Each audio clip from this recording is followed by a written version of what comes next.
Bueno, probablemente lo más importante, hay muchas cosas de las cuales podríamos hablar, pero yo creo que lo más importante es que se generó, no puedo decir propiamente un campo de investigación nuevo, porque el campo y los subcampos de la investigación educativa ahí están, pero sí se creó una situación enteramente nueva que atrajo la atención de prácticamente todos los investigadores educativos de México y del mundo. Eh, Ese fue el hecho mismo de la pandemia, el resguardo sanitario y las propuestas educativas que los gobiernos hicieron para atender la educación en este periodo y las respuestas que dieron los agentes educativos y otros agentes que están en torno a la educación y a la escuela, como los padres y madres de familia, todo eso se modificó y fue enteramente nuevo. Entonces, por lo tanto, la atención que la investigación educativa da a los fenómenos es también nueva, ¿no? Son fenómenos nuevos. Y un cambio que también está presente en todo esto es que muchas de las teorías, de las nociones, de los conceptos con los que solíamos investigar normalmente la educación, nos quedaron cortos. Eh, por ejemplo, la noción de escuela, que está asociada a un edificio físico y a un conjunto de interacciones que se dan en ese espacio, con una temporalidad determinada y con una serie de rutinas o de gramáticas que se dan dentro, con un tipo o muchos tipos de relaciones entre maestros y alumnos y todos esos problemas de los vínculos pedagógicos, etcétera. Todo eso que se daba en torno a la escuela se modificó. Entonces la noción de escuela y todo este contenido que subyace a ese espacio cambió también. Eh, y la escuela pasó a estar también en la casa mucho más que antes, porque la casa se convirtió también en un espacio educativo que normalmente no lo es o no lo era. Y se convirtió a través de los medios que entraron directamente a las casas, pero también modificando el rol de las personas que participan en la educación. Entonces, ahora tenías tú a padres, madres o responsables de crianza preocupadísimos por tratar de seguir el paso a las cosas que se pautaban desde la oferta oficial o desde las ofertas privadas en el caso del sector privado, pero tratando de seguir el paso, asumiendo roles para los cuales no están preparados normalmente, ¿no? Que es acompañar la educación de los hijos, supervisar su aprendizaje, apoyar la realización de trabajos y de tareas, en fin, además de los cuidados cotidianos. Y entonces ocurrieron muchas superposiciones, muchas superposiciones de espacios, de procesos, de roles, y eso también modificó todo, ¿no? La misma propuesta educativa del gobierno, por ejemplo, en el caso de México, que se hizo encomiablemente, yo digo, con un gran esfuerzo, porque algo que había que hacer, pero también con una perspectiva demasiado restringida sobre lo que se podía hacer, pero se hizo a través de la Aprenda en Casa y su distribución en Internet y su distribución en televisión educativa. En fin, eso mismo también generó una realidad enteramente nueva. Ya no era, aunque se parecía mucho al currículum anterior, ya no era el currículum anterior, aunque se parecía en algunos aspectos a la práctica de enseñanza anterior, ya no era la práctica de enseñanza. Entonces, al modificarse toda esta realidad, y me estoy quedando corto con la cantidad de asuntos, a lo que voy es que al transformarse toda esta realidad educativa, la investigación educativa sufrió también un profundo cambio. Ahora, se modificó, te digo yo, desde el punto de vista conceptual, porque tuvimos que empezar a buscar conceptos o ajustar conceptos que antes usábamos de una manera para usarlos de otra manera para tratar de entender lo que estaba ocurriendo. Entonces hubo muchas operaciones teóricas, conceptuales muy interesantes que habrá que seguir. También hubo consecuencias metodológicas, ¿no? Todos aquellos que realizaban el levantamiento de los datos en trabajo de campo, en observaciones, en entrevistas, en los lugares físicos de la escuela, pues ya no pudieron seguirlo haciendo. ¿no? Y entonces tuvieron que pasar a montarse sobre las tecnologías y a través de ellas realizar un conjunto de procedimientos para tratar de obtener datos sobre una realidad ya en sí mismo modificada, ¿no? De hecho, la presencia de las personas a través de los medios para hacer observaciones sobre lo que ocurría en los medios ya era en sí mismo un cambio. Entonces hubo necesidad de hacer cambios metodológicos en ese tipo de cosas. La gente que hace estudios más de tipo documental no cambió tanto, la gente que hace estudios de tipo estadístico no cambió tanto, porque esos son trabajos que se resuelven más en gabinete, ¿no? Pero los que hacen etnografías, observaciones, entrevistas, grupos focales y todas las metodologías que se aplican en campo tuvieron que verse cambiadas. También cambiaron los objetos de estudio y los proyectos. Yo tenía un proyecto sobre determinadas cuestiones que implicaba ir a universidades. Al no poderlo hacer, tuve que cambiar mi proyecto. Entonces, y usar cosas que venían del proyecto anterior, pero agregarle cosas nuevas para tratar de ajustarlo a la realidad actual. Aunque mi estudio no era propiamente coyuntural, yo no tenía pensado hacer un estudio de la coyuntura en ese momento, pero en el momento en que se abre la coyuntura de la pandemia y el encierro y todo eso, tuvo que volverse algo coyuntural también. Entonces, los enfoques de los estudios de tipo coyuntural que no estaban presentes en los proyectos, te pongo mi caso, pero fue el caso de muchísimos, tuvieron que entrar a la coyuntura.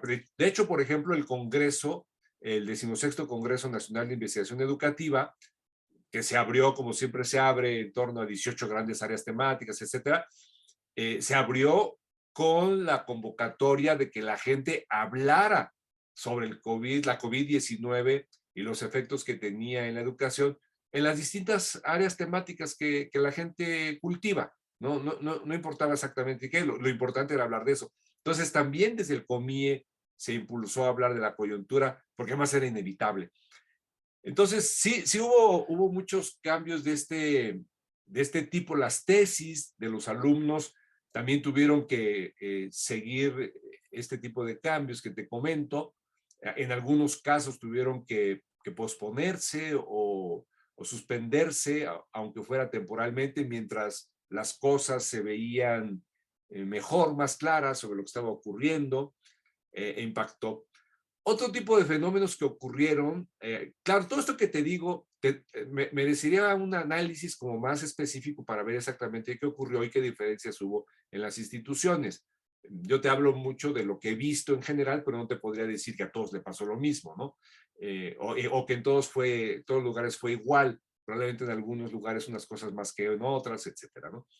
Entonces, bueno, tenemos todos estos cambios que han ido ocurriendo y, y bueno, algo que a mí me ha llamado poderosamente la atención y lo valoro mucho es que la investigación educativa, y con ello me refiero a los investigadores e investigadoras, mostraron una gran capacidad de adaptabilidad de sus proyectos, de sus intereses investigativos para tratar de entender lo que estaba ocurriendo ahora. Entonces eso habla de una comunidad ágil, flexible, dinámica, y eso lo vimos en el Congreso con todos los trabajos que se presentaron, ¿no?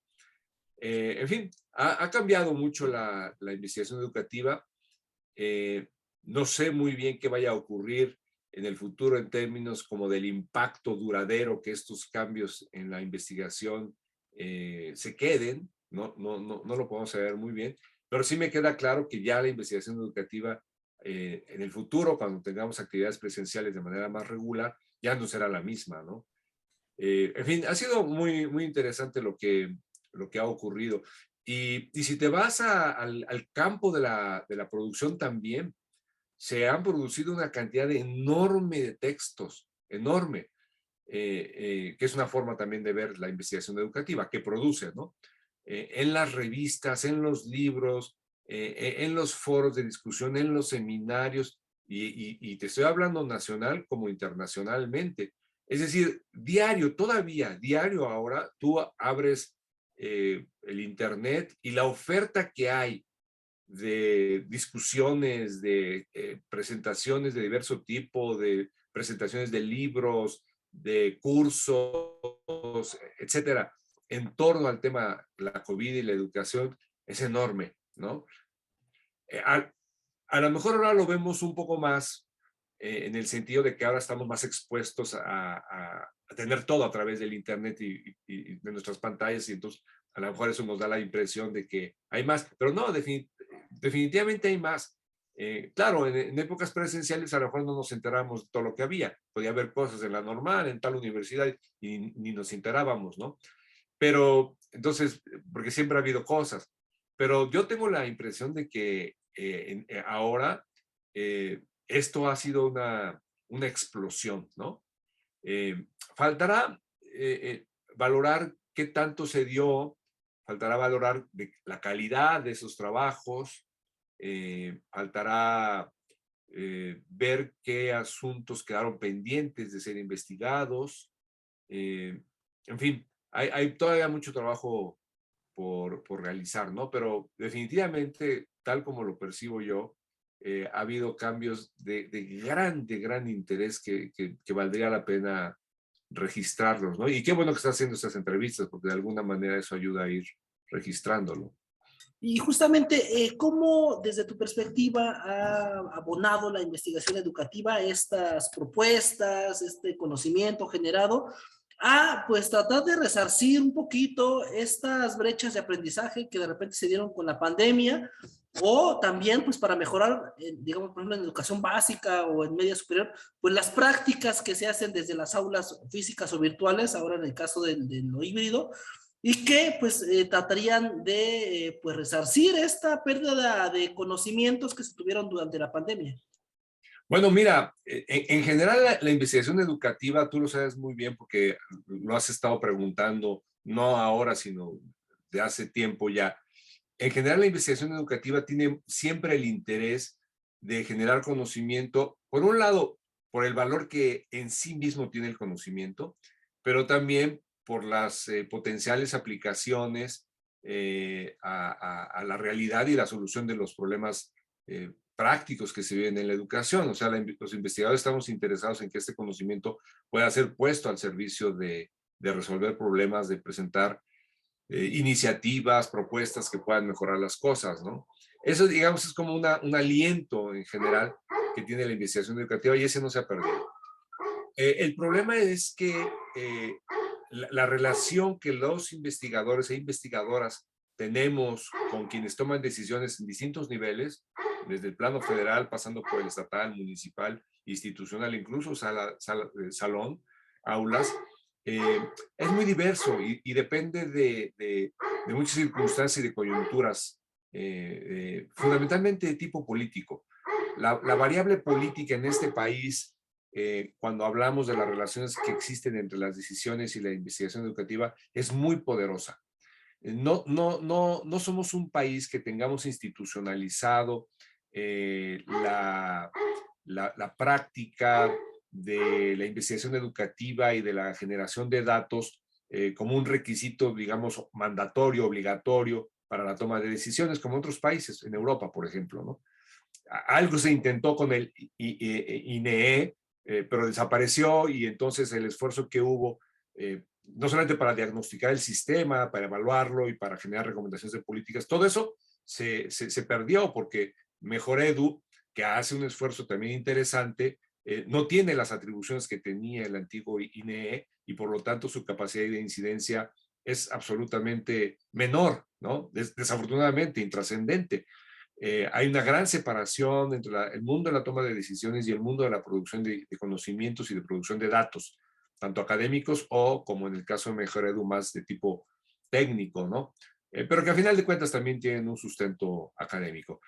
Entonces, al gobierno actual está muy poco interesado en general en relacionarse con el conocimiento, ¿no? Y con la ciencia.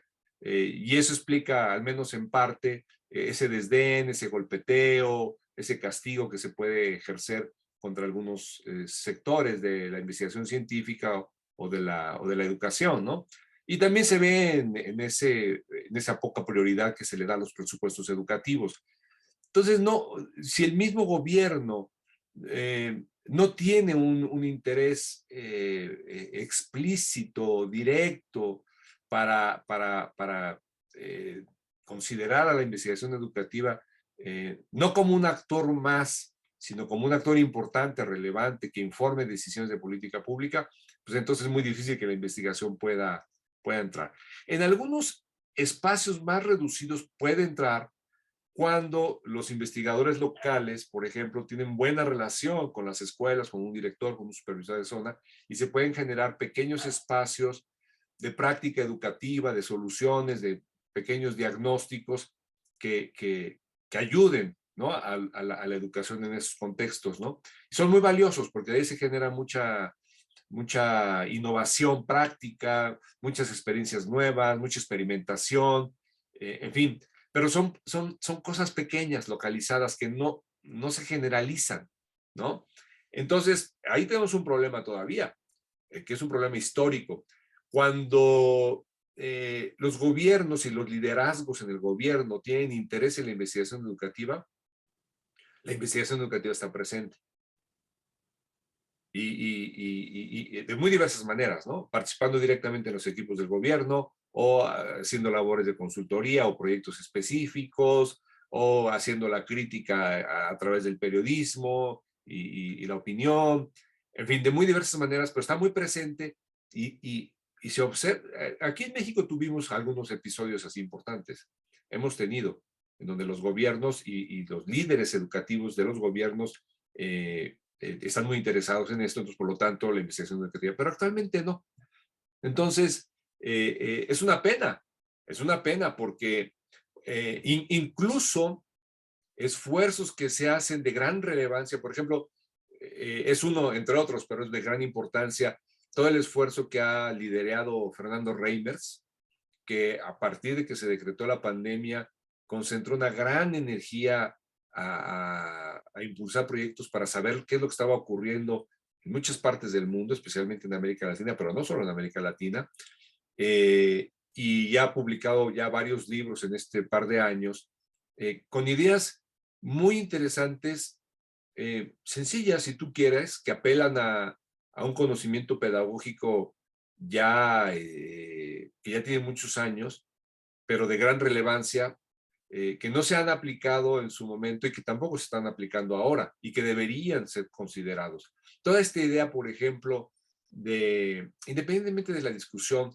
de, de los, de las competencias, habilidades, etcétera, independientemente de eso, pero toda esta discusión sobre poner la educación no tanto al servicio de las disciplinas académicas, sino al servicio de la formación de ciudadanos productivos, participativos, críticos, que sepan usar los conocimientos y la información para entender su realidad, insertarse en ella, resolver problemas. Toda esta idea que la podemos enunciar de manera, si tú quieres, muy fácil, tienen profundas implicaciones. Podríamos organizar la educación, por lo menos la del currículo básico, un poco preescolar, primaria y secundaria, podríamos organizarla en torno a los grandes problemas de la actualidad, ¿no? Empezando por los problemas de la pandemia, porque el problema de la pandemia ahora sí que le contiene problemas de biología, ¿no? Todo el tema de ADN y DNA, todo el tema de cómo se propagan los virus, todo el tema de cómo enferman a las personas, qué es lo que ocurre en los organismos. Tiene temas demográficos también sobre los comportamientos de una pandemia, cómo se van expandiendo, tiene temas de estadística, se podrían aprender a leer algunas tablas, tiene temas de autocuidado personal, de salud, pero también en el aspecto socioemocional, que se ha dicho mucho, pero creo que no está todavía muy bien entendido. Hay temas también históricos, porque no es la única pandemia importante que ha habido en el mundo. Entonces también se podría usar la pandemia para estudiar historia, por ejemplo, ¿no? Pero tenemos otros problemas también, muy graves todavía, ahorita porque estamos en la pandemia, pero todo el tema de cambio climático global no ha desaparecido, por el contrario, se agudiza. Y es algo que día a día nos afecta cada vez más. Y así podríamos seguirnos. Hay temas de la vida económica que obligaría que implicaría que la gente aprendiera temas de economía para poder insertarse, incluyendo temas como de habilidades laborales para poder estar mejor en el empleo. Es decir, pero eso implicaría cambiar el paradigma de lo que es la educación, de lo que es el currículo, para trasladarlo hacia un currículo mucho más práctico, no en el sentido de un pragmatismo utilitarista, aunque algo tendría de eso, sino en el sentido de formar a la gente para estar mejor, para insertarse mejor. Eh, Ese tipo de cosas, Fernando Rey, a lo mejor no estoy siendo muy justo con él, porque la manera en que lo expreso no es exactamente como él lo diría, pero ese tipo de ideas son las que tendríamos que estar nosotros discutiendo, y no se están discutiendo, Eric, no se están discutiendo, al menos no en México, y son de la mayor importancia, porque eso implicaría colocar en una ruta la perspectiva de reforma educativa. Pero no tenemos ni ruta ni perspectiva de reforma educativa, entonces, en fin, pero entonces hay una investigación internacional, puse el caso de Reimers, que también está marcando pautas, ¿no? O que debería estar marcando pautas, al menos el caso de México no parece marcarlas, pero debería marcarlas, que son de gran interés y son de organismos internacionales, porque Reimers trabaja también para la UNESCO. Todo lo que él está haciendo no es que se hayan convertido en recomendaciones oficiales de la UNESCO, pero en la medida en que la UNESCO las promueve, es una forma también de respaldarlas, ¿no? Y bueno, justamente en este pues, pensamiento, ¿no? O en este espíritu, pues de discusión, ¿no? De continuar una discusión a pesar de la pandemia, de continuar compartiendo conocimientos, colaboraciones entre investigadores. ¿Qué tan complicado ha sido llevar a cabo un congreso de la magnitud del COMIE, pues ahora en contextos pues poco usuales, poco vistos, nunca habíamos visto en la historia moderna del país, ¿no? O de la investigación educativa, que se realizaron estas colaboraciones, estas discusiones o estos encuentros de manera a distancia? ¿Cuáles son los retos que encontraron desde el COMIE, desde tu figura como presidente del COMIE, y qué aprendizajes pudieron rescatar de todo esto? Bueno, empezaría por esto último. Yo creo que el mayor aprendizaje de todos es que la comunidad de investigadoras e investigadores está preparada para asumir retos de gran magnitud, como fue el hecho de mudar de nuestra práctica, de nuestra experiencia de congresos presenciales a un congreso virtual. Lo pudimos hacer eh, a pesar de las grandes dificultades, de los temores, de la incertidumbre en general que había, y bueno, también de las complicaciones para tomar ciertas decisiones, porque, por ejemplo, decidir hacerlo virtual cuando no sabíamos si en el momento en que se iba a hacer el Congreso ya iba a estar todo abierto o cerrado. O sea, era una especie como de volado, ¿no? Y optamos por hacerlo virtual porque consideramos que era lo más prudente, era lo más prudente. Y bueno, ahí corrimos con la suerte en ese sentido de no equivocarnos, ¿no? Pero si nos hubiéramos equivocado, digamos que no hubiera sido una equivocación por falta de cálculo, sino simplemente porque no podíamos saber lo que iba a ocurrir. Pero entonces creo que lo más importante es que es una comunidad que está capacitada para asumir ese tipo de desafíos. Y en términos más específicos de que el COMIE, como la expresión organizada de la investigación educativa y de sus actores, también lo está. Gracias a un equipo técnico de gran entrega, de gran profesionalismo, y también gracias a un comité directivo muy activo y un comité consultivo muy apoyador, ¿no? Y en general, la membresía del COMIE, yo te puedo decir que el 99% de los asociados dieron el respaldo para todas las actividades que desarrollamos. Entonces eso también fue muy importante. Está muy unido el COMIE. Ahora, hay diferentes tipos de desafíos, ¿no? El primer desafío pues, era el desafío tecnológico y logístico, cómo organizarlo, y para ello nos preparamos con una comisión que se encargó de estudiar distintas experiencias que se estaban llevando a cabo o se habían llevado a cabo, pero poco tiempo antes, de congresos a través de medios de internet, ¿no? Y entonces esa comisión trabajó, estudió todo, cómo se hacía, en qué plataformas, qué costos, qué modalidades, en fin, qué actividades se realizaban, qué presentación, cuál era la presentación gráfica, en fin, y muchas otras cosas técnicas que yo no me siento capaz de hablar con solvencia, entonces mejor ni las toco, pero que tenían que ver con la capacidad de Internet, que tenían que ver con anchos de banda, que tenían que ver con ese tipo de cosas, ¿no? Y lo fuimos trabajando de una manera muy colectiva y también muy técnica hasta llegar a la conclusión de que había que hacerlo de manera virtual y entonces pasamos a explorar las plataformas disponibles en el mercado para hacerlo de la manera profesional, más profesional posible. Porque había como dos opciones. Una opción era hacerlo un poquito más, digamos, caserito, eh, comprando más Zoom y repartiendo sesiones, pero eso nos complicaba todo el manejo de toda la interacción, porque es un congreso de 3,000 personas, ¿no? Con más de 1,500 trabajos. Entonces necesitabas tú un sistema de interacción para que la gente pudiera localizar lo que quiere ver, los días que quiere ver, las cosas, los temas, las personas, eh, a lo largo de 5 días, varias horas en esos días. Entonces necesitábamos algo más robusto, porque cuando son congresos pequeños, esas soluciones más caseras son factibles y más o menos fáciles de administrar, pero cuando es algo grandote necesitas algo más robusto. Entonces encontramos quien nos diera el servicio y lo contratamos y fue de muy buena calidad, ¿no?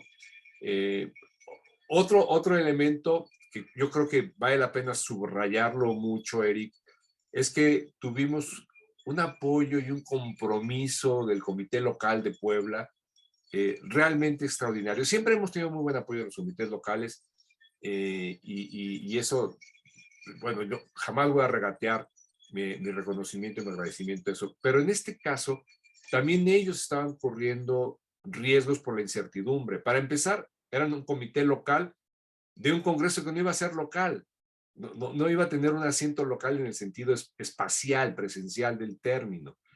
Entonces era local en el sentido de que eran los patrocinadores, ¿no? Y por lo tanto tendrían que llevarse todo el crédito como se lo han llevado porque sí debe de ser y porque se lo han ganado con todo mérito.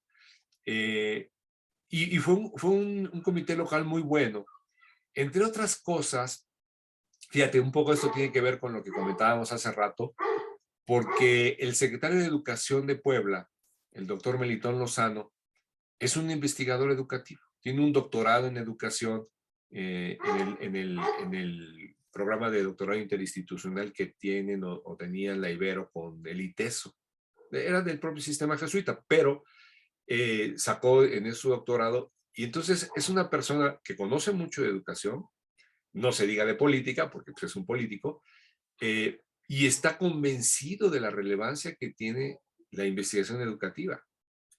Entonces, y bueno, él logró articular a un equipo que ofreció un gran apoyo en términos de logística y también en términos de apoyo financiero, ¿no? Que siempre le toca a los comités locales dar apoyos financieros, entonces en este caso también lo hicieron sin regatear nada. Entonces creo que ese es otro factor también muy importante, ¿no? El compromiso del comité local. Y también desde el punto de vista del COMIE, la parte académica, porque hemos hablado mucho de la parte como técnica y eso, fue que el comité científico trabajó también muy bien, ¿no? Emitiendo la convocatoria, recibiendo las ponencias, dictaminándolas a tiempo, que ese es un trabajo enorme, enorme, ¿no? Porque se reciben muchísimas propuestas de contribución que tienen que pasar a los ojos de evaluadores para ver si vale la pena o no vale la pena aprobarlas para que pasen al Congreso. Entonces, eso se hizo muy bien, incluyendo el Encuentro Nacional de Estudiantes de Posgrados en Educación, que en esta ocasión lo organizó Juan Carlos Silas. El comité científico lo coordinó Marta Vergara Fregoso de Guadalajara. Entonces, eso también sirvió mucho, ¿no? Entonces, tuvimos una nutrida participación, no tanto como en el presencial, pero entre otras cosas porque muchas instituciones suprimieron los apoyos financieros para pagar inscripciones a congresos por políticas de austeridad. Entonces, por lo tanto, el motivo económico fue algo que pesó también para que no tuviéramos el mismo nivel de participación, pero tuvimos 3,000 personas y tuvimos 1,500 participaciones, menos que en Acapulco, porque me imagino que el internet es menos interesante que las playas de Acapulco, pero fue un congreso muy grande, muy nutrido y muy complejo, con muchos temas tratados, muchas cosas muy interesantes que se presentaron, etcétera. Ya tendremos la memoria para poder ver con más calma todo lo que se produjo, ¿no? Y además hubo muchas cosas, presentaciones de libros, simposios, conversaciones educativas, en fin, todo lo que tú viste en el programa, que lo hicieron y una oferta cultural que nos prepararon los del comité local, en vivo, se transmitían en las noches. Entonces, eso también le añadió interés, ¿no? No podíamos estar directamente en los teatros o en las plazas, pero por lo menos podíamos asomarnos y ver algo. Entonces, fue muy padre. Yo quedé muy contento, man. La verdad es que sí fue una experiencia, pues, muy buena, muy buena. Yo he participado en varios congresos, desde los comités directivos donde los que he participado antes, y he tenido responsabilidades en esos, pero fue muy especial por todo lo que estamos platicando, ¿no? Entonces, creo que aprendimos mucho y espero que la gente que fue, la gente que presentó ponencias o asistió y las escuchó, tengan más o menos la misma impresión que yo de que fue una experiencia muy buena, ¿no? Hay otro tema, antes de que terminemos, que me gustaría regresar un poquito, y es también sobre la formación justamente de los investigadores, de estos estudiantes de posgrado que también se presentaron en el Congreso, ante, pues también este contexto de pandemia, ¿no? ¿Cómo ha sido, o qué elementos has visto, han destacado de la formación de nuevos investigadores en estos contextos, ¿no? Y cómo puede fortalecerlos también en las investigaciones, en las tesis que están realizando? Bueno, esa pregunta que haces es muy interesante, ¿no? Porque vamos a tener una generación de estudiantes que comenzó presencialmente sus estudios y la terminó en forma virtual. Pero vamos a tener otra generación de estudiantes que empezó todo virtual, ¿sí? Y bueno, sabemos algo porque son nuestros alumnos y platicamos con ellos, pero esto con toda seguridad va a generar investigaciones para ver qué fue lo que ocurrió. El posgrado es distinto a, que es, digamos, donde típicamente se forma el investigador, aunque desde antes puede haber un caminito ya. Es distinto a la educación básica, ¿no? Entonces, es gente ya con más experiencia, más madura, es gente que, digamos, ya simple y sencillamente por el paso de los años, ha desarrollado una mayor capacidad de resiliencia, en general, ¿no? Por la experiencia de vida y por la experiencia educativa.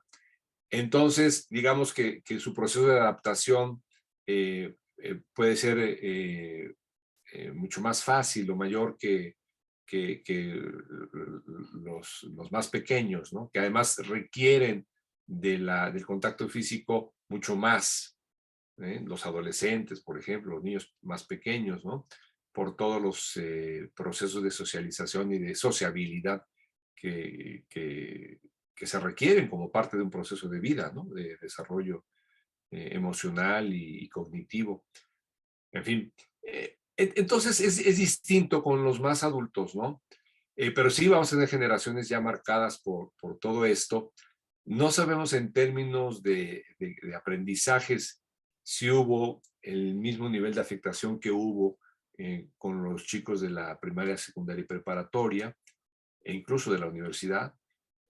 Yo creo que ahí va a depender mucho de cómo se fueron atendidos, entonces va a depender mucho de las características de los programas, ¿no?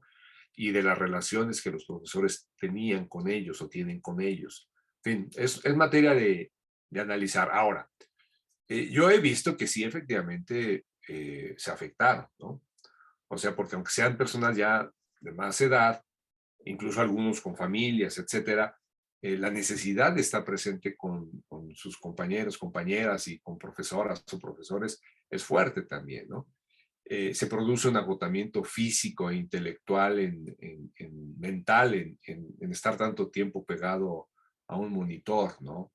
Es difícil conservar la concentración, no sé si a ti te pasa, a mí me pasa, ¿no? Y yo he platicado con mucha gente, después de estar varias horas, a veces ni siquiera muchas, enfrente del monitor, ya la capacidad de seguir a las personas en lo que dicen y eso cambia mucho, se disminuye mucho. Entonces es problemático también, ¿no?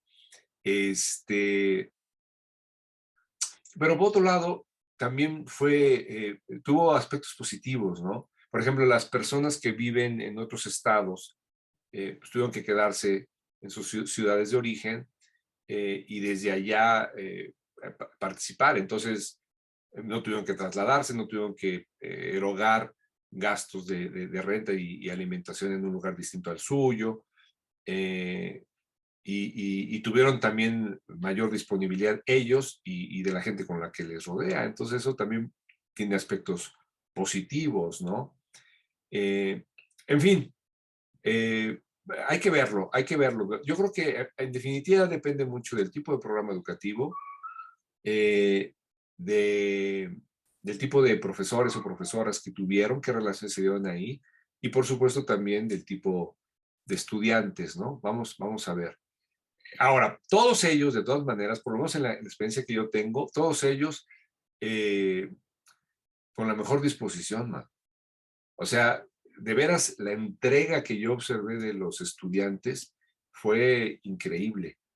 O sea, con unas ganas de seguir estudiando su programa, de seguir avanzando en su tesis y además de involucrarse en otras cosas para entender lo que está ocurriendo con lo de la pandemia y la educación. Notable, notable. Yo sí sentí mucho compromiso. Entonces, por ahí también estamos viendo una generación que desarrolla un tipo de compromiso eh, diferente, ¿no? Porque vivimos de emergencia y nos dimos cuenta de la importancia que tiene la educación, porque cuando las cosas son normales, como que se viven las cosas de otra manera, ¿no? Normales entre comillas, se viven de otra manera. En cambio, cuando estás ante una emergencia, los problemas los vives de otra manera, los estudias de otra manera, los entiendes y te formas de otra manera. Entonces vamos a ver cómo se plantea todo eso, ¿no? Bueno, para finalizar, pues ya llegó el final de tu gestión al frente del COMIE. Pues muchísimas tiempo fue por la pandemia también.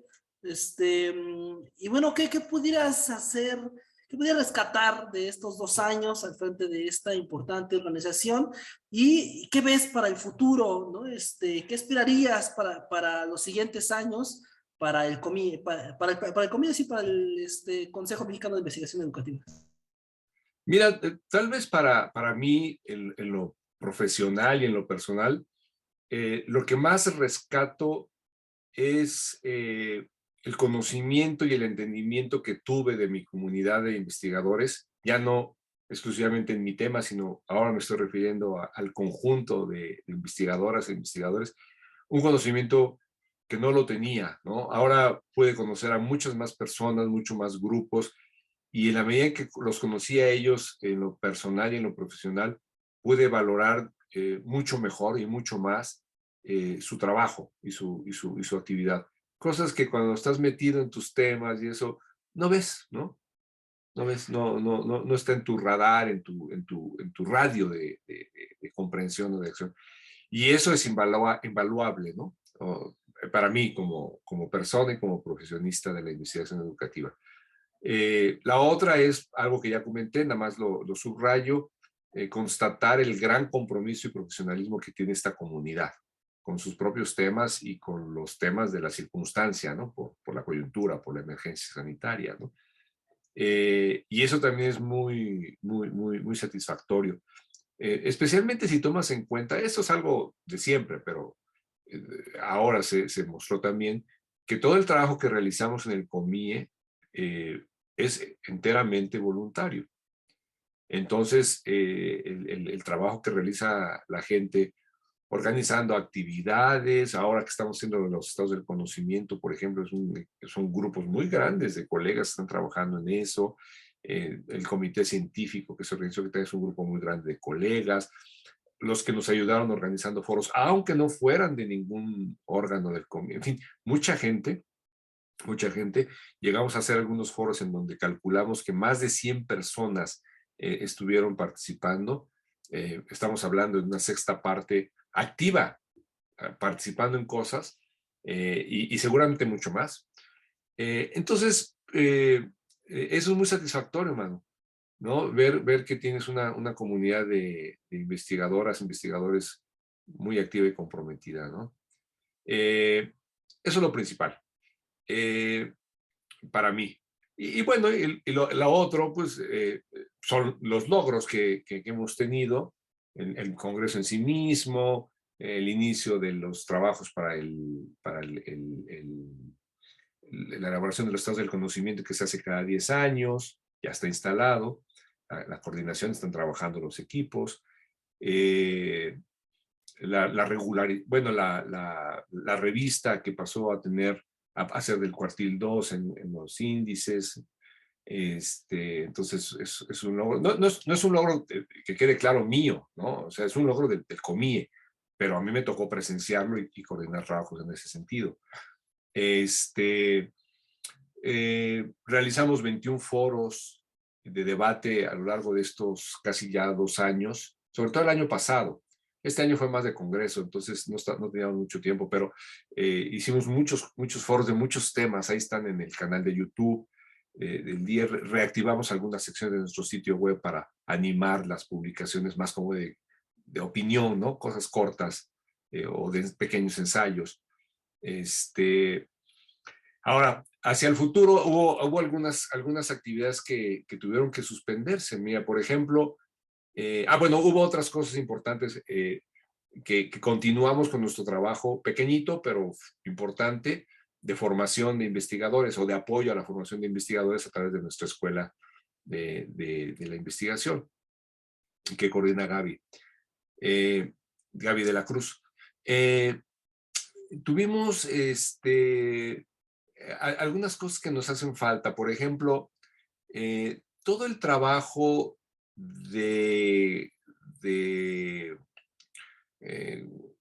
apoyo a otras instituciones, por ejemplo las normales, no logramos concretar. Teníamos proyectos muy padres de apoyar formación en investigación, de apoyar la revisión de artículos, de apoyar